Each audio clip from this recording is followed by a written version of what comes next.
ဒီကနေ့တင်ဆက်ပေးမယ့်ဇာတ်လမ်းလေးကတော့ဒရာမာဆိုတဲ့ဇာတ်လမ်းလေးပဲဖြစ်ပါတယ်။ဇာတ်လမ်းကြောင်းရမစခင်ကျမတို့ရဲ့ channel လေးကို like and subscribe လုပ်ပြီးတင်တဲ့များသိအောင်ဘေးကခေါင်းလောင်းလေးကိုလည်းနှိပ်ထားပေးခဲ့ပါအောင်ရှင်။10တန်းအောင်စင်းထွက်တော့သူကြတယ်။သူကြတာကိုသူ့စောရဲရသိပြီးသား။သူအင်္ဂလိပ်စာတစ်ဘာသာကိုလုံးဝမဖြေခဲ့။သူ့အိမ်ကစီကံကြည့်တယ်ဒါဆိုထားပဲ။ဟိုဟာမလုံးနဲ့ဆိုတာမျိုးသူနဲ့တူသူ့အကိုအမနဲ့ညီမလေးတစ်ယောက်ရှိတယ်။အားလုံးနဲ့မှသူ့ဟာလွယ်၍သူ့အဖေမေရဲ့စစ်စီကန်တိုင်နေကြတယ်လိမ္မာကြတယ်ပေါ့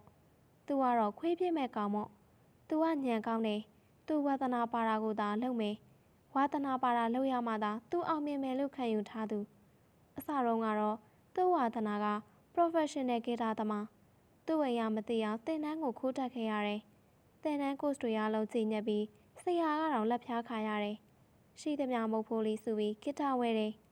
ဂီတာကိုစပိန်ညက်ဆိုင်မှာထားပြီးကျောင်းလွတ်ချိန်မှာသွားတည်တယ်။သူ့ဖေကထားအောင်မြင်သွားပြီးအိမ်ရောက်တော့ချိုးချိုးနေနေပြောပြီးရှိုက်ပါလေရောဒါနဲ့လားဆွဲမလျှော်သဘောထားပြေးသွားတဲ့ကျူရှင်ဆရာကြီးမှာဂီတာကိုလေ့ကျင့်ပြန်တယ်။ဒီတစ်ခါတော့ကျူရှင်ဆရာပါဝင်သူ့ဂီတာသင်တန်းဆရာကိုပါသူ့အမိနဲ့ဖေကသွားတောင်းချင်ကြတော့သူအားနာရွှံ့ယွံမှုတို့နဲ့မျက်နှာမပြဝင့်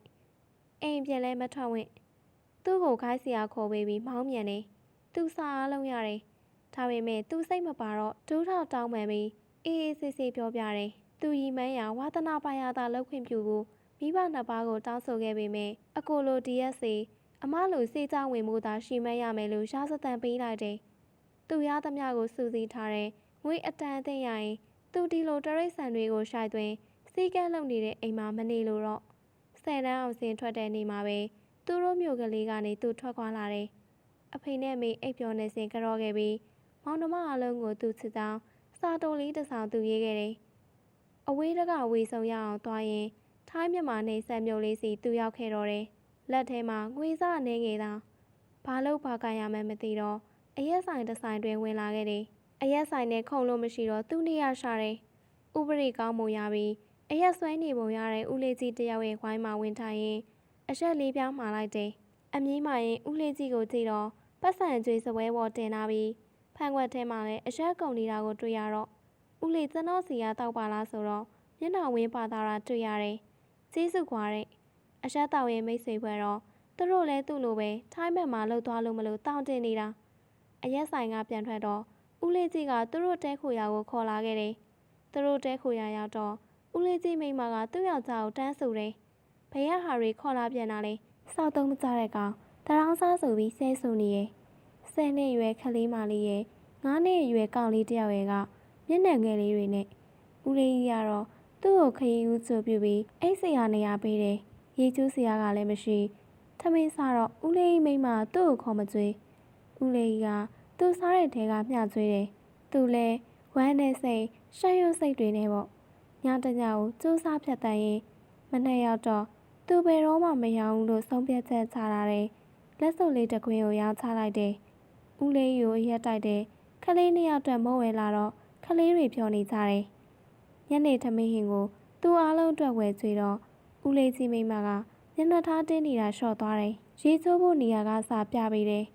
ဦးလေးကြီးကတော့ဘာလုံးမလုံးပုံမပေါ်အတော်ကြီးကကြုံရလို့ကျွေးနေပုံပေါ်တယ်ဒါကြောင့်လဲသူ့ယောက်ျားနဲ့ပါလာတဲ့သူကိုသူ့ထင်သေးတာနေမှာမတတ်ထားတာနေမှာလို့သူ့တွေးမိတော့အမြင့်ကြီးသွားတယ်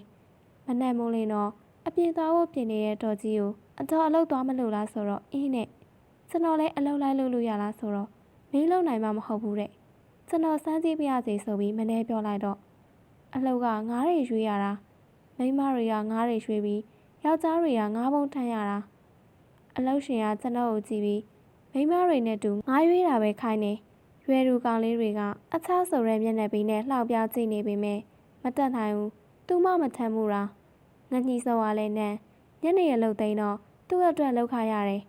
အပြန်လမ်းမှာဒေါ်ကြီးကိုပဲပတ်စံပေးလိုက်တော့အံ့ဩနေတယ်အတော်ယူပါဆိုပြီးလက်ထဲထည့်ပေးလိုက်တယ်အမျိုးသမီးတွေနဲ့တူ9ရက်လှုပ်စင်းနေနောက်ပိုင်းကြိုးစားထိုင်ရင်သူလည်းယောက်ျားလေးတွေလိုလုံနိုင်လာတယ်ငွေလည်းပိုရလာတယ်အတော်ကြီးနဲ့လည်းတူရီလိုခင်မြလာတယ်ဦးလေးကြီးနဲ့အရက်လိုက်မတော့ဖြစ်တော့နေဆက်မြို့လေးမှာတလားလောက်တောင်းတင်ပြီးအတော်ကြီးရဲ့မတွေနဲ့အဆက်သွင်းရတယ်ထိုင်းဘက်မှာနေစီရရင်အလုပ်ရရမယ် ဒီထက်ပတ်စံပူရမယ်ဆိုတော့သွားဖို့ပြင်ရတယ်အတော်ကြီးရဲ့မတွေကထိုင်းစကားရှမ်းစကားကျွမ်းကြတယ်ရောက်တာလည်းအတော်ကြာဆိုတော့အခက်အခဲမရှိဦးလေးကြီးလိုရဲ့သမားအတွက်တက်တာတဲ့လောက်ကရှိတော့ဦးလေးကြီးကလည်းအရက်ဖိုးလုံလောက်ပြီးအရက်ပိုတောက်လာတယ်အတော်ကြီးကိုလည်းအခမ်းလာတော့တယ်ရန်ခဏဖြစ်တိုင်းကျွန်တော်ကဝင်တားရစမြင်နောက်တော့လင်မယားချင်းရံဖြစ်တဲ့အခါဦးလေးကသူ့နဲ့တော်ကြီးကိုတမုတ်ပါတော့တယ်မိရေးနင်ကနင့်လင်ငယ်ကိုခီးယူဆိုင်တာနင်တို့ဖြစ်နေကြတာမသိဘူးမှလားဆိုပြီးဆွဆွဲလာတော့သူလည်းအလောက်တဲခင်မနေတဲ့တငယ်ချင်းလူပြိုလူတေးစီပြောင်းရွှေ့နေရတော့တယ်ခလေးနှစ်ယောက်တော့ပါသူ့စားစရိတ်ကိုတော်ရေးကိုအမြဲပေးတယ်တလားလောက်နေတော့အရက်မူးလုံပြီးကားလမ်းဘေးမှာတင်နေတဲ့ဦးလေးကြီးတရင်ကိုကြားရတော့တာပဲနိုင်ရေးကိုအချင်းချုံလုပ်ပေးမယ်ကုံနာကကုံနာပါပဲတော်ကြီးလည်းစိတ်ညစ်နေတယ်သူ့ဆုထားတာလေးပါစိုက်ထဲတော့ပြေးသွားတယ်တညက်နေတော့သူ့ရှိရာတော်ကြီးလိုက်လာပြီးပြန်လာနေဖို့ခေါ်တယ်သူလည်းခလေးနှစ်ယောက်ရဲ့ဒုက္ခဖြစ်နေတဲ့တော်ကြီးရဲ့ကိုမကြည့်ရတာနဲ့လိုက်နေပြတယ်တစ်နှစ်လောက်နေတော့စီးပွားရေးအဆင်ပြေလာတယ်ခလေးနှစ်ယောက်ကိုရွှေ့ပြောင်းမြန်မာစာသင်ကျောင်းမှာစာသင်စေတယ်သူ့အသက်20ထဲရောက်ခဲ့ပြီးခလေးမလေးတောင်15နှစ်အပြိုဖြစ်လာခဲ့ပြီအလုပ်လဲဝင်းလောက်လာနိုင်တော့အတော်ချောင်းလဲလာတယ်ထူးခြားတဲ့အကွေပြောင်းနေနဲ့ဒေါ်အေးမတွေကကန်ဆက်စီရလောက်လာတာပဲတနေ့ညသူနဲ့ခလေးတွေထမင်းစားနေတယ်ဒေါ်အေးကမီးဘူးတိုက်နေတော့သူ့အမရောက်လာပြီးစကားတွေပြောကြရင်စကားကိုမြင့်ပြောလိုက်တော့အတော်ရောသွားတယ်မိရေနင်တို့နှစ်ယောက်ဒီလိုနေတာမသိလျော်ဘူးယူမယ်ဆိုယူကြတော့တဲ့ဒေါ်အေးဘသူနဲ့စိုက်နေတယ်လဲပေါ့ဘဲဟုတ်မလဲကျွန်တော်နဲ့သူ့ညီမကိုဘေးတီးနေတာခလေးနှစ်ယောက်နဲ့သူသာကြောင်အန်းဖြစ်နေပြီမဲ့ဒေါ်အေးကတော့မီးဘူးတိုင်းမပြတ်သူလည်းထမင်းစားပြီးတာနဲ့အပြင်တန်းထွက်တော့တယ်ခလေးတွေလည်းသူ့အပေါင်းပေါ်ရှိရာထွက်လေကြတယ်အတော်ကြတဲ့ဒီဒေါ်အေးအမတော်မြစ်ကအိမ်ထဲကထွက်မလာသေးအမှောင်ဝင်လာတော့သူ့အိမ်သားကိုတာတိုးပြီးနားဆွင့်နေတယ်အတန်ခတ်အောင်နဲ့တော်မြစ်ကကောင်းလေးကိုလက်လွတ်မခံနဲ့ငါတို့ဘေးတီးပြီးမယ်နေရလဲကောင်းလေးစိတ်ပါလာအောင်လုပ်လေငါတော့အခုယောက်ျားလူမျိုးကိုဘလို့မြှုပ်ဆဲခဲ့တယ်လေအပိုင်ဖမ်းလိုက်တာနင်ကတင်ရောရင်ရောနင့်အသက်38ရသေးတယ်ဒီညပိုင်ဖမ်းတော့ကြားလားခလေးတွေငါတို့ခေါ်သိလိုက်မယ်တဲ့သူကလည်းအိမ်ကနေသားခွာပြီးတငယ်ချင်းတွေရှိရာထွက်လာခဲ့တယ်ဂီတာတီးကောင်းတဲ့သူကိုဂီတာဝိုင်းကကျုံနေတယ်သူဂီတာတီးတက်မှန်တငယ်ချင်းတွေကမသိသူလည်းဂီတာဝိုင်းဘေးနားကထိုင်သူ့ကိုငှဲ့ပေးတဲ့ရက်ခွက်ကိုတစ်စိုက်တည်းမောချလိုက်တယ်။ဦးရဲပူဆင်းသွားတယ်။သူအရက်မူးရောင်တောက်ရတော့မယ်။သူ့မှာတိုင်ပင်မောမရှိ။ဒီရက်တိုင်ဝိုင်းအလုံးတငယ်ချင်းတွေကစားဒေါ်အေးအမျိုးတွေ3ခွက်လောက်စတိုက်တောက်ချလိုက်တော့အတော်ကြီးဝေးနေပြီ။ဂီတာဝိုင်းကလည်းမတောက်တစ်ခေါက်တီးတက်ပြီးတယောက်နဲ့တယောက်ဆရာလုပ်နေကြတယ်။အမြဲခက်ကုတ်နေတတ်တဲ့သူကိုဂီတာတီးတက်တဲ့ပုံမပေါ်လို့ထင်နေရလဲပါတယ်။ကြော်ဆိုးဆိုတဲ့ကောင်ကသူ့ကိုလှောင်တယ်လို့နဲ့မင်းတို့တီးတာနားထောင်မဲစားပြည်စင်တီးတာနားထောင်ရတာမှနားထောင်လို့ကောင်းမယ်လို့ပြောင်းနေအားလုံးတဟဟနဲ့ရီကုန်ကြရောသူကလည်းလှောင်စရာဂီတာကိုတယောက်တည်းကကိုင်းတော့မကြည့်သူ့ကိုဘသူကတီးတက်တယ်ထင်မလဲသူ့စီဂီတာကြီးထိုးပေးပြီးအခြားရောက်တဲ့ရရပြောခိုက်သူဂီတာကျိုးတွေကိုအသားလေးညှိလိုက်တာဘသူမှမသိဘူးအရက်ခွက်ကိုရေမရောပဲတောက်ချလိုက်တဲ့သူကိုအားလုံးကဝိုင်းပြီးကြည့်တယ်ဟာဒီကောင်တော့အသေးစောကျင်နေတယ်နဲ့တူတယ်အမှန်တော့သူ့ရီမန်းချက်ကြောင့်သူဒီဘဝရောက်လာတယ်ရီမန်းချက်နဲ့ဝေးတဲ့ဝင်းရင်အခုကို့အမေရွယ်တော်ကြီးနဲ့ထောင်ပန်းဖမ်းခံရမယ်ကိန်းအရက်ရဲ့ရီဝေမူးရမှုအထီးကျန်မှုမျောလင်းချက်တွေပျောက်ဆုံးမှုတို့နဲ့တူတီးခွက်ဖော်ပြီးတွဲလုံးနေရန်တန်လေးပပရဲ့သူ့လက်ချောင်းလေးတွေလှုပ်ခတ်လိုက်တော့အားလုံးတိတ်ဆိတ်သွားတယ်အံ့ဩတယ်မယုံနိုင်တဲ့လေးစားတင်ကြီးတဲ့မျက်လုံးတွေသူ့ကိုငေးနေကြတယ်ဆယ်ရီစုံနေညာခေါ်ရက်စ်ပါရောက်တော့အားလုံးလိုက်ဆိုကြတယ်တက်ချင်းတပုတ်ဆုံးတော့ဆက်လိုက်ပြီးညှိပြီးတယ်အရှမ်းငယ်ပေးသူနဲ့သူကတော့သူ့ဘဝအိမ်မက်ထဲမှာပြတ်ကျတဲ့တောင်ပန်းဒါပေမဲ့သူတစ်ဖြက်ဖြက်ခိုင်းရမယ်နောက်တော့မျောလင့်ခြင်းကွင်းပြင်အငဲရဲ့စိတ်ခွက်သူ့သစင်းဂီတာတန်ကိုကြားပြီးလာနားထောင်တဲ့တဲဆူအိမ်စုတွေစီကလူတွေလည်းမနေတပုတ်ပြီးတိုင်းလက်ခုပ်တန်တွေညံနေကြတယ်အဲ့ဒီလူအုပ်ထဲမှာဒေါ်အေးလဲပါဝင်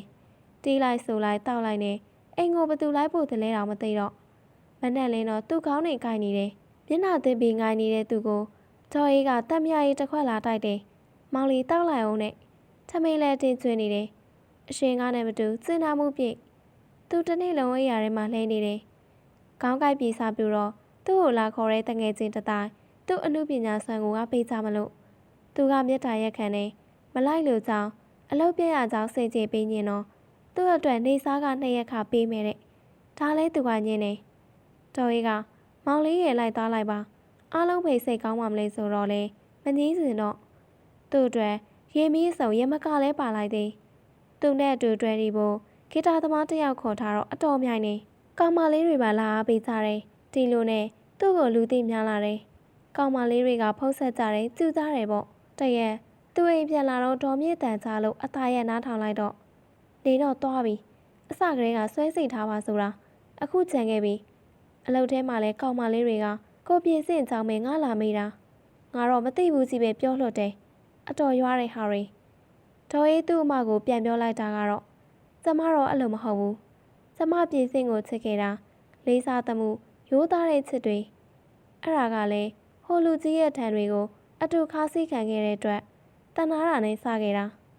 ကျမယောက်ျားမသိခင်တည်းကကျမရင်ထဲမှာပြည့်စင်ရှိနေတာဒေါ်မြင့်လည်းအသက်ကြီးမှယူထားတဲ့ကောင်မနင်းသဘောပဲဆိုပြီးခြေဆောက်ပြီးဆင်းသွားတယ်သူ့ကိုယ်တော်မမြင်အိမ်ရောက်မှာပဲလက်ဆောင်ရလာတဲ့အရွက်ပလင်းကိုဖွင့်ပြီးပပလေးချမယ်ထမင်းစားပြီးအိမ်မယ်ဒီညဘယ်ပွဲမှမလိုက်ဘူးလို့ညင်းထားခဲ့တယ်ဒေါ်အေးအိမ်ရောက်ဆင်းလာပြီးမောင်လေးပြေစင်အိမ်မော်လာတော့ပါမသိတော့ဘူးအမအမြည်လောက်ထားတဲ့ဝါးလေကားကိုကုန်းမိတက်သွားတဲ့မုတ်ဆိုးမတော်ရဲ့တင်သားတွေကအပြိုမားတွေထက်တောင်လှနေပါလားလို့သူသတိပြုမိတယ်သူလည်းထမင်းစားစပွဲမှာထိုင်တောင်းနေတယ်ဒေါ်အေးကတော့သူ့အဝတ်တွေမီးဝူတိုက်နေတယ်တစ်ချက်သူ့ကိုဝင်းကြည့်လိုက်တဲ့ခြေတွေကအထိတ်ပဲဖြစ်အရက်ကိုပပတောက်မယ်ဆိုကမှတစုံတစ်ခုသောအရာကသူ့ရင်ထဲတင်းတိုးဝင်လာနေတယ်မီးဝူတိုက်ပြီးချွေးပြန်နေတဲ့ဒေါ်အေးအခန်းထဲဝင်ပြီးတော့ပြန်ထွက်လာတယ်ထမိန်ရေရှားနဲ့သူလည်းပါဇက်ကနေလှုပ်ခနေအမမေဒီချိန်ကြီးကျွန်တော်လိုက်ပေးရမလားဆိုတော့ရှားပါတယ်ရေဆိုးတဲ့ချောင်းနဲ့ရင်ကနည်းနည်းအလှမ်းဝေတော့ဘိမသားတယောက်နေနဲ့သွားတာမသိဘူးနောက်ပြီးယောက်ျားသားလည်းရှိနေလျက်တယောက်တည်းဖို့မပါသွားတာကလည်းသူ့အတွက်တာဝန်မကင်းသူလည်းမအေးနောက်ကနေလိုက်ဆင်းလာတယ်လမ်းတစ်လျှောက်ပေါ်ပါနေတဲ့သူစိတ်တွေဟာတစုံတစ်ခုကသာဆွဲငင်ရကြီးကြီးနဲ့ဆွဲလိုက်ရင်အလုတ်သမားမို့ခန္ဓာကိုယ်ကတုတ်ခိုင်းနေအစီပုံမရှိထမိတ်သားမှရုံးကြွလှူရှားနေတဲ့တင်သားဆိုင်တို့ကသူ့စိတ်ကိုဆွဲငင်နေကြတယ်ချောင်းထဲမှာမီးရောင်နဲ့ရေချိုးနေတဲ့ဒေါ်ရီကိုသူ့ကမ်းပေါ်ကထိုင်ရင်းနေတယ်သူဒီလောက်မိန်းမတယောက်ပေါ်မကြည့်ဘူးမငဲ့ဘူးဒေါ်ရီလည်းသူမကိုငေးကြည့်နေတဲ့သူကိုရေနဲ့လမ်းပတ်တယ်မကြည့်နဲ့ရှက်တယ်တဲ့ဒေါ်ရီတို့များသူကလည်းရေနဲ့ပြန်ပတ်မိတယ်တယောက်နဲ့တယောက်အပြန်လန်ပတ်နေကြတာပြေစင်တယောက်ရေထဲထိတ်ဆင်းပတ်ရင်ဒေါ်ရီကောင်ကိုရေနဲ့ကြည့်စေတယ်မလုံနဲ့ဖျားကုန်မယ်ဖျားရင်ဘယ်လိုလုပ်မလဲဖျားရင်ဒီအပြုစုမှာပေါ့ဆိုတော့ခဏခဏဖျားရင်ရောတဲ့ဒေါ်ရီကစကားကိုလိုချင်တဲ့ဘက်ကိုဆွဲယူတယ်ပြေစင်လဲရေလာတဲ့မြောင်းတိုင်းပါလာတယ်ခဏခဏဖျားရင်ခဏခဏပြုစုမယ်တသက်လုံးဖျားရင်ရောတဲ့အပိုင်ဖမ်းပြီးပြေစင်လဲအရက်ရှိန်ကပါလာတော့တသက်လုံးပြုစုမှာပေါ့လို့ပြောမိသွားရောဒေါ်ရီကမူရွာနှဲ့ပြီးသူ့ဘေးမှာကောင်မငငယ်ချောချောလေးတွေတားပဲအဲ့ဒီကိုပဲသွားပါလို့ညူတယ်ပြေစင်သူ့စကားတွေကိုလွန်ပြီးဆိုတာသိပေမဲ့နောက်ခါလာနောက်ခါရှိမဲဆိုပြီးဆက်လွတ်တယ်ကောင်မလေးတွေကဟော်ရီမမလောက်မဆွဲဆောင်နိုင်ဘူးဟော်ရီမမလောက်မလှဘူးလို့ပြောရင်ဒေါ်အေးကိုသိမ့်ဖက်လိုက်တယ်ပြီးတော့နှက်ခမ်းတွေကိုဒရက်ဆက်ဆုပ်လိုက်တယ်ဒီတစ်ခါတော့ဟန်မဆောင်နှမ်းပိမျောမတန်ရမတ်ခေါ်ရပါသွားတာကဒေါ်အေးတင်သားတွေကိုဖြင်းညင်ရင်အသက်ရှူရမတန်နှမ်းနေတဲ့ပြေစင်ကြောင့်ဒေါ်အေးရုံမထွက်နိုင်နန်းနာကိုလက်လျှော့လိုက်တော့မှအသိဝင်လာပြီးရေထဲကြီးမှာကွာအိမ်မော်သွားရအောင်ဆိုပြီးနှစ်ယောက်သားအိမ်မော်တက်ဒေါ်အေးကညကြီးမှာကိုတနက်ခါးတွေတွေ့ရလှပြနေတယ်ပြေစင်ကတော့အရက်ကိုဆင်းတောင်းရင်ဒေါ်အေးပါလုံးမလဲစောင့်နေတယ်သူ့အတွက်ဒေါ်အေးကချက်နှောင်းထောင်နေတယ်သူလည်းစောစောကလိုနှုတ်ကစကားမထွက်သူ့ကိုယ်သူပပိတ်ရခြင်းစိတ်တောင်ပေါ်လာတယ်ဒေါ်အေးလည်းသူ့လိုပဲအချစ်နဲ့ဖန်းစားတော့ညံပွင့်နေတာအခုတော့ဒေါ်အေးလည်းအခန်းထဲဝင်ရမလို့သူ့ကိုကွက်ကြည့်နဲ့သူလည်းအရက်သာကုန်သွားတယ်ရဲစီကရဲလာဖို့မပြောနဲ့ဘက်ထရီသုံးမီးကိုပိတ်ပြီးသူ့ခြံအောင်ရှိရာဖျားစင်အောင်ခြံအောင်ထဲမှာငုတ်တုတ်ထားရင်ဒေါ်အေးရဲ့ချောင်းထဲကလှကိုအာယုံနဲ့ပြန်ပေါ်လာတယ်သူ့ပေါင်ချားမှာတင်းဆုံနေတဲ့ခံစားမှုကပစိုးပေါ်ကြွားတက်လာနေတယ်သူမရတော့ဘူး သူ့ချိန်လန်းတွေကတော်အေးခြံအောင်စီကိုခြံအောင်ကိုအသာလှက်ပြီးလူပြိုလေးပြင်ဆင်ဘာလို့ရမယ်မသိချမ်းကင်းကိုနင်းလာတဲ့ချိန်တန်းကသူမခြံအောင်ထဲထိရောက်လာနေပြီဆိုတာသိလိုက်ရလို့မုတ်ဆိုးမတော်အေးရင်းတက်လက်လက်နဲ့တခါမှမခံစားဘူးတဲ့ရင်ခုန်တန်းသစ်ပြင်ဆင်လို့ပုံကတော်အေးကိုဆွဲတူနေတယ်တော်အေးထင်တာကသူ့ပေးဝင်အိမ်မဲ့ထင်တာအရှောင်ရောင်မမနဲ့ထားထိုင်လိုက်ရတဲ့တော်အေးကိုဆောင်းထဲမှာတော့ငါပြောတာတိလာတဲ့ရိုးသားချက်ရီးစားမထားဘူးမှန်သိတာတဲ့ပြင်ဆင်ရဲဆိုပြီးစိတ်ထဲကနေပြောနေမိတယ်အလွယ်တကူလုံးမယ်ဆိုလုံးလို့ရတဲ့မုတ်ဆိုးမကိုမှဘာကိုပြောခဲ့လို့ဒီတော့ကြမှာပြင်ဆင်လဲဖန်တမ်းပြီးအဲ့ဒါလို့ဆိုပြီးတော့နန်းတော်တယ်ပြင်ဆင်ရဲ့ခက်ချက်ချက်နန်းအငြင်းဖြစ်တွေကတော်ရီနဲ့အံဝင်ကွင်ကြဖြစ်နေလို့လားမသိတို့တွေကိုခက်ချက်ချက်လန်းခက်ချက်ချက်ဆုပ်ခက်ချက်ချက်ညစ်နေတာထမိန်ကိုထွက်ပြေးမှကြာနေတာပဲအတင်းဆွဲချွနေတာသူ့အရင်ယောက်ျားနဲ့သာဆိုချိန်နဲ့ကန်ချပြီးမตาကြီးမလာနဲ့လို့ပြောပူးတဲ့သူအခုတော့ပြင်စင်ကသူ့ငပဲကြီးနဲ့တော်အေးကိုပေါ်ကနေခွာပြီးအတင်းထိုးထည့်နေတယ်အပေါက်ကိုမရောက်ပဲဖိန်ဝါကိုထိုးပြီးလို့ဒါကိုပဲတော်အေးအတွက်ရမက်ကြွစေလားမသိအလိုက်တဲ့ယောက်ကလိုက်ထည့်ပြီးရင်သူမလက်နဲ့ကင်ပြီးသွင်းပြီးတော့မှအရှိန်ပြင်းပြင်းနဲ့ဝင်သွားလိုက်တာအင်ငနေနဲ့တေးပါပြီလို့တောင်အော်ယူရတယ်မဆက်ဆန်တာကြတော့သူမဟာလေးကကျင်းနေတာပေါ့ပြင်စင်ရိုင်းလေးကစောက်ချက်တွေပြင်းလာတယ်နာကျင်မှုကပေါ်လာလိုက်ရမက်ကဖုံးလိုက်နဲ့ပြင်စင်သူ့အနေနဲ့တော်ရီရဲ့အော်တန်သူ့ကိုအတင်းဖြစ်ညစ်ဆုပ်ကိုင်နေတာတွေကြောင့်တုတ်တွေတရဟောလွတ်ချလိုက်တယ်သူ့ဘဝရဲ့ပထမဆုံးတုတ်တွေထွက်သွားပေမဲ့တုတ်တနာရမက်မီးလျံကကျမသွားဘူးတော်ရီလည်းပြင်စင်လေးကလည်းရည်ကြောင့်မနာကျင်တော့ပဲကောင်းလာတယ်ပြင်စင်ကသူ့ကိုလေးဘက်ထောက်ခိုင်းမှရောစောင့်ချန်ကကလေးတွေပြောသလိုနိုင်လောက်တဲ့အိမ်ကအောက်ပေမဲ့ဖေကိုတော့ကော့ပြီးခံနေမိတယ်ပြင်စင်နဲ့ချီပြီးတာတော့အရှိန်မလျှော့အိမ်ချမ်းကင်ကတက်ကြွကြွအပြင်ကလမ်းလျှောက်တဲ့သူဆိုကောင်းကောင်းကြားရလောက်တယ်နောက်တော့လှေကြီးထိုးယူနဲ့ပြင်စင်အားကုန်ဆောက်ကသူ့ဖေလုံးကြီးတွေကြားအောင်ကျွန်းသွားတယ်ဒီနှိုးစော်ချက်ကပဲတော်အေးဘဝမှာကလေးနှစ်ယောက်သာထွက်သွားတယ်ပြီးဆုံးချင်းဆိုတဲ့ကာမပန်းနိုင်ဆိုတာမသိခဲ့ကာမပန်းနိုင်စီအရောက်လန်းနိုင်ခဲ့တဲ့ရှားသားကအရင်လိုစိတ်ညစ်စရာနာကျင်စရာမဟုတ်တော့လို့သိလိုက်ပြီးခါရီကော့တက်ပြီးအကြောပေါင်းဆောင်ကရေသွေးတို့ကိုညှစ်ထုတ်ရင်ပြေးစင်ကိုခတ်တင်းနေဖက်ပြီးမောင်ရဲ့အရန်ကောင်းနေတဲ့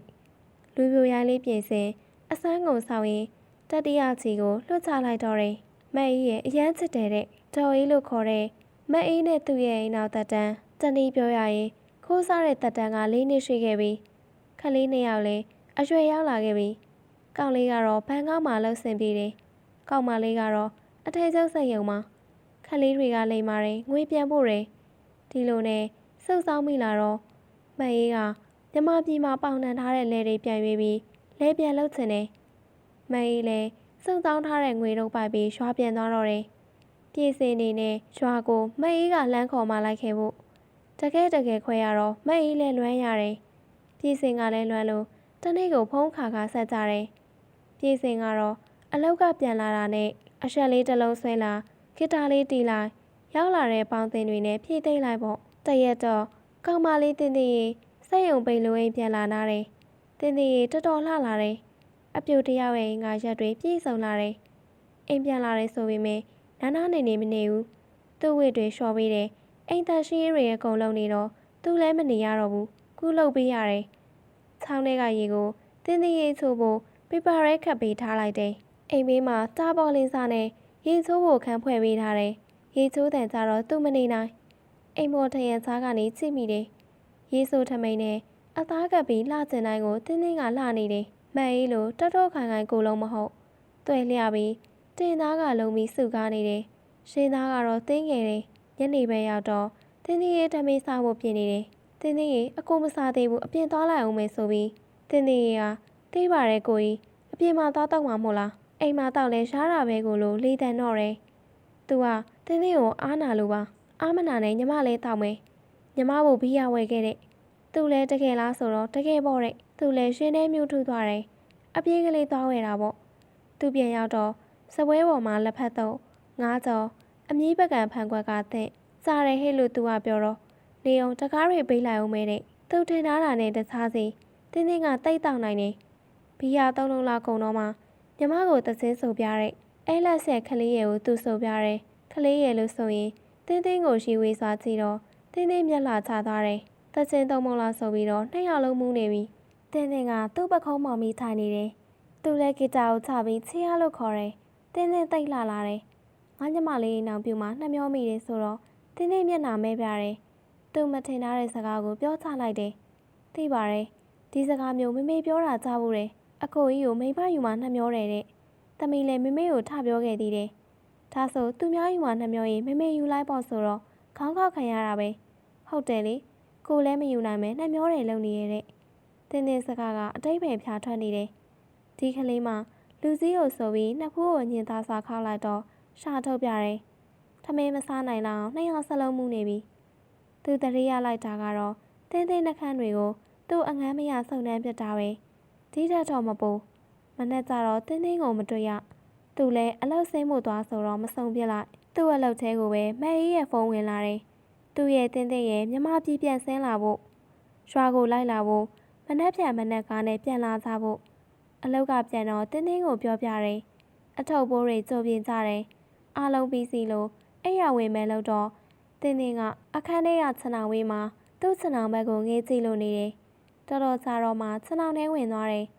သူလည်းညကအချောင်းကိုစဉ်းစားမိတယ်တင်းတင်းအပေါ်သူ့လုံးမိတာတွေတော့ပေါ့သူလည်းအိမ်မပြောတင်းတင်းလည်းအိမ်မပြောသူတင်းတင်းရှိရာခြံအောင်ထဲလာခဲ့တယ်သူရောက်လာမှန်းသိတော့တင်းတင်းဟိုဘက်လှည့်သွားတယ်တင်းတင်းပခုံးကိုလမ်းကင်ပြီးတင်းတင်းအကိုကြီးကိုစိတ်ဆိုးနေရလားမေးတော့မစိုးပါဘူးတဲ့ဒါပေမဲ့ဆိုပြီးထားထိုင်နေဒါပေမဲ့ဘာဖြစ်လဲဆိုတော့ဘာမှမဖြစ်ဘူးတဲ့သူလည်းတင်းတင်းပခုံးလေးကိုဆွဲယူပြီးရှိန်ခွေနဲ့ဆွဲတင်လိုက်တယ်စပင်လေးတွေကိုနှမ်းရင်မီးဖျားလေးကိုညင်သားစွာပုတ်တက်ဆွဲယူတော့မပီဝိုးရဝါလင်းအောင်စားကတင်းတင်းရဲ့နှခမ်းပပလေးရဲ့အသက်ရှူတန်းပြင်းပြင်းရဲ့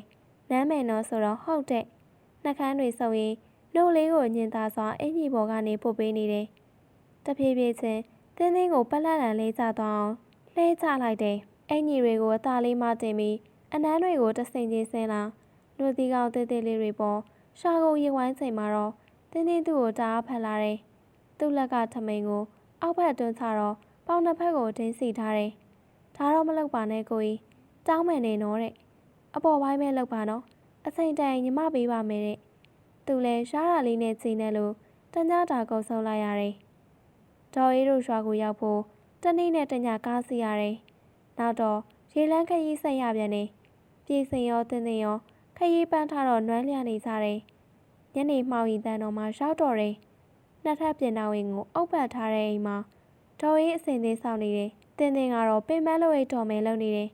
အိမ်ကိုသိချကြည့်တော့မှအပေါ်ရက်ကပြင်မခင်းနာမှန်းသိရတယ်အောက်ထပ်မှာတော့ပြင်နဲ့ရက်ခင်းနာတာတွေ့ရတယ်ခရီးရောက်မဆိုင်လာကြအောင်လို့ဒေါ်အေးကအရေးကြီးနေဟန်နဲ့သူတို့နှစ်ယောက်နားကပ်ပြီးလေးတန်းကိုနှိပ်ပြီးငါရွာထဲမှာပြောထားတယ်ပြည်စင်ကငါတတ်မှတ်လို့တင်းတင်းနဲ့မင်္ဂလာဆောင်မေးဖို့ပြန်လာတာအိမ်ပြင်ပြီးရင်မင်္ဂလာပွဲလုပ်မယ်လို့ငါပြောတာနှစ်ယောက်လုံးစောတကမတက်နဲ့ဆိုပြီးစကားစဖြစ်တယ်သွားအိတ်ကြတဲ့အဲ့ရကိုလည်းတင်ပြင်ထားတယ်တင်းတင်းကတော့စိတ်ဝင်စားတဲ့ပုံအဲ့ရရဲဝင်တကြိုးရဲပြောသွားတယ်သူကတော့အိမ်မပြောစနှောင်းနဲ့မဝင်မဲအဲ့ရနောက်ဖက်အိမ်သာတက်မလို့နဲ့ထွက်ခဲ့တယ်အမောင်နဲ့ထိုင်နေရင်စဉ်းစားစရာတွေအပြည့်ဖြစ်နေတယ်ဒေါ်အေးသူရှိရာမောင်ဘက်ကိုလာနေတာတွေ့ရတယ်သူ့ဘေးမှာထိုင်ရင်စကားတွေစီနေပုံရတယ်အမစိတ်စင်တာအားလုံးတော့ပါတေးသေးချာချာစဉ်းစားပြီးမှပါလို့တက်ပြင်းဆိုင်ပြောတယ်ပြီးတော့သူ့လက်ကိုကမိ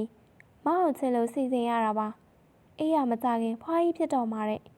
သူလည်းဒေါ်အေးကိုဖတ်ထားလိုက်တယ်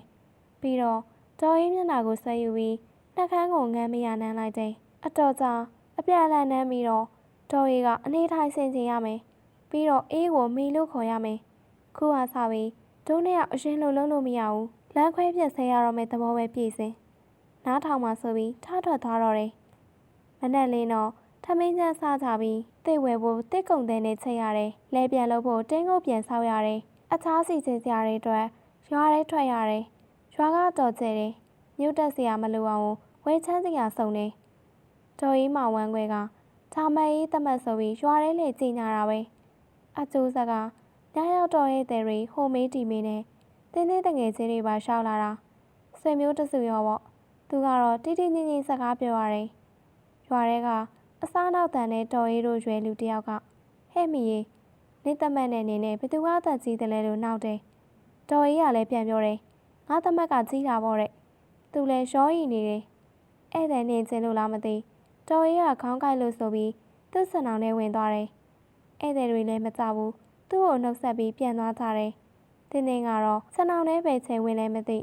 သူ့တကားတွေပိတ်ပြီးစံအောင်ထဲဝင်တော့ငုတ်တုတ်တင်းတင်းပင်နာသူ့လဲဝင်ထားရင်စကျင်လာတာနဲ့မိမမိတ်သေးဘူးလားဆိုတော့နှက်ခမ်းဆိုပြီး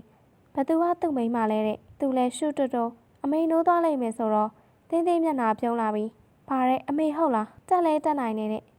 အိတ်ကြရအောင်ကဆိုပြီးဖက်လဲတော့တင်းတင်းပြုံးနေတယ်မျက်လုံးကျဲတော့ကြစုံကြည့်ရင်မှသူတင်းတင်းနှက်ခမ်းလေးကိုနှမ်းရင်ချစ်တယ်လို့တိုးတိုးလေးပြောလိုက်တယ်သူ့လက်တွေကမျက်မျက်ဆန်းဆန်းကိုပဲတင်းတင်းရင်ကြီးကိုချုံနေတယ်လို့တင်းတင်းကလည်းအလိုက်တက်နေပြီးတယ်နှုတ်လေးတွေသူဆိုတော့အပြိုမလေးတုံကနေသူ့လို့ဆိုတန်ကပြုတ်ခနေတင်းတင်းကတော့ခံစားမှုတွေမှာစိမ့်သက်သက်ကိုမျောနေရှာတယ်သူသိတယ်တော်ကြီးအိတ်မပြောသေးတာဒါကြောင့်အတန်ကိုထွက်အောင်တမင်လုပ်ရတာသူ့ကိုဖီးပို့လာစေတယ်တော်ကြီးနားဆွနေတာကိုသိနေတော့ပိုးပြီးဖီးတက်လာတယ်တဖြည်းဖြည်းသူ့ရှာကိုချက်တိုင်အောင်ဆင်းတော့တင်းတင်းကဘာလုပ်တာလဲကိုညမငရဲကြီးလိုက်မယ်တဲ့မကြီးပါဘူးတင်းရဲ့ဆိုပြီးသူ့ပေါင်ကိုဖြဲခေါင်းကိုတင်းတူးထဲတယ်ပထမတော့အတင်းယုံနေတင်းတင်းရဲ့စိတ်လေးပေါ်ရှာနဲ့ထောက်ရှက်လိုက်တဲ့ချိန်မှာတော့တင်းတင်းရဲ့စုထားတဲ့ပေါင်ပြေလျှော့သွားတယ်။စောက်ပန်ဝနှက်ခမ်းသားတွေကိုရှက်တဲ့ကတင်းတင်းငြိမ်နေတယ်။အစိတ်ကိုထိုးရတော့ကော့တက်လာပြီးညီးနေတယ်။အော်လဲအော်နေတယ်။ရှာနဲ့ဖုတ်ရက်တန်ကိုတမိန်ကျအောင်အတမ်းမြောင်ကိုရှက်ပေးလိုက်တယ်။တော်တော်ကြာကြာထိဆွဲရတော့တင်းတင်းလက်လေးတွေကသူ့ခေါင်းကိုပို့တန်ရင်ညမရမ်းကြိုက်သွားပြီဆိုတာကိုဖော်ပြနေရှာတယ်။သူ့လက်ညိုးကိုအသားလေးစောက်ဖို့ဝါနာထိုးတဲ့ကြည့်တော့အတော့ကိုဖိုးဝါကကျင်းနေတယ်။ထွက်လာတဲ့အချိန်နဲ့တရိန်းနဲ့အသုံးပြုပြီးအဝေးလန်းကြောက်ချောအောင်အသားရလုပ်ပေးရတယ်။တင်းတင်းအော်ကြီးတန်က10ပေလောက်ကွာဝေးတဲ့ကျန်းတပြေးတွေကတော်ရေးအပြင်တဲအိမ်လုံးပြန့်လွင့်နေတယ်။ရှက်ပေးနေရင်ကတရိန်းကိုယူပြီးသူ့လေးကိုစုပ်ရင်အသက်ပြန်ထားရတယ်။တင်းတင်းစောက်ဖို့လေးတွေကထွက်လာတဲ့စောက်ရည်ပြတွဲကိုယူပြီးသူ့လေးကိုတုပ်လိမ့်တဲ့ချိန်မှာတော့ပုတ်တင်ညိုကောင်းလို့တဆက်ဆက်လေးကညိတ်နေပြီအပြိုကိုလုံးရင်တိတ်မနာခြင်းဆိုပဲအထဲကိုလီးမြင့်မြတ်ရောက်တဲ့နေ့ကတင်းသေးဖင်ရောက်ကိုခေါင်းခုပြီးခြေထောက်နှစ်ချောင်းကိုထားလို့ရတယ်ဆိုတာစရဲဖတ်ထားတော့တင်းတင်းကတော့သူ့ခိုင်းတဲ့အတိုင်းဖြစ်နေပြီစောက်ဖုံတဲ့သူလေးကိုအသားလေးပုံရင်အမောက်ထဲမှာတွေ့ရတာတင်းတင်းဟာလေးကသေးနေတယ်သူ့ဟာကြီးကကြီးနေတာပဲမတက်နိုင်ဘူးအစားကတော့နားမှာပဲလို့စိတ်ထဲကပြောရင်အဖိုးဝါလေးကိုစမ်းထိုးလိုက်တရိတ်ဆော့လိုက်ထိုးလိုက်နဲ့တင်းတင်းကိုလည်းအာယုံကလွတ်မသွားအောင်လုပ်ပေးထားရတယ်။ကျေဖျားနဲ့အဖိုးဝါလေးနဲ့လမ်းကြောင်းကျသွားပြီးတေးကြတော့မှတင်းတင်းကိုနှက်ခမ်းပြီးဆုပ်ပြီးစိတ်ကိုပြီးသွင်းလိုက်တယ်။ကျေဖျားတစ်ခုလုံးဝင်သွားတာဆင်ပြေတော့အသွင်ရထုတ်ကိုကျေဖျားဝင်လိုက်ဆွဲထုတ်လိုက်စောက်စီကိုခလုတ်ထိုင်လိုက်လုပ်ပြီးတော့တင်းတင်းဖီးတွေတက်ပြီးအကူရဲ့ဘလို့လုံနေရလဲမနေတတ်တော့ဘူးတဲ့အသွင်ထုတ်လို့ရင်ကစက်ခနဲထိုးသွင်းလိုက်တော့ဝင်သွားတယ်။လေးရီခွန်တွေပါစားပုတ်တဲညဝင်သွားတော့နာလာတယ်။တင်းတင်းနာချင်မှုကိုပထမဆုံးသတိပြုမိသွားတယ်။ရှင်ဘက်ကိုတွန်းဆပြူပြီးအသားကလေးသွင်းထုတ်လုပ်ပေးရပြန်တယ်။တွန်းနေတဲ့လက်လဲအားပြော့သွားတော့တဝက်လောက်ဝင်နေတဲ့လီကိုအဆုံးထိဝင်မှုအားကိုမြန်သုံးရတော့အပြိုမေးပါကသူ့တက်ကိုထားတာခန့်စားမိနေပြီ။တဖြည်းဖြည်းအရှိန်မြင့်သွင်းထုတ်လုပ်ရင်းကအားကုန်ဖိခဲဆောက်သွားတော့သူ့လီကပွတ်တိုက်ထိုးဝင်ပြီးသူ့စီးကုံနဲ့တင်းတင်းစီးကုံထိချိန်မှာတော့အမလေးသိပါပြီတဲ့အကူရဲ့နားလိုက်တာသိပါပြီအမြန်ထုတ်ပါတော့တင်းတင်းတန်ကကျဲတယ်ခဏလေးပါတင်းရဲ့ခဏနေမနာတော့ပါဘူးနှက်ခမ်းတွေကိုစုံနှမ်းရင်ချုပ်ရတယ်ငိုတန်လေးတောင်ထွက်လို့သူတို့စကားတန်ကိုနားဆွေးနေတဲ့ရောက်ခမတော်ရီတော့ဘလို့နေတယ်မသိမြမြန်ထုတ်ပါတော့အကူရဲ့ဆိုလဲသူမထုတ်ပေအသွင်ရထုတ်ဖြည်းဖြည်းချင်းပြန်စားတယ်မနာကျင်ရအောင်အဆုံးထိထုတ်လို့မဖြစ်သေးအချိန်နေကြည့်ရသေးနားသေးလားတင်းတော်တော်လေးရွရစာမေးကြည့်တော့စောစောကလောက်တော့မနာတော့ဘူးဆိုမှအစုံနာထိခါးုံကောထုတ်လိုက်ပြန်သွင်းလိုက်လို့ကြည့်တော့တင်းသိန်းနာဖို့မရသူပြီးဆုံးမှုလုပ်ရတော့မယ်တင်းသိန်းပေါင်ကိုသူ့ပခုံးပေါ်တင်ပြီးစားဆောင်နေ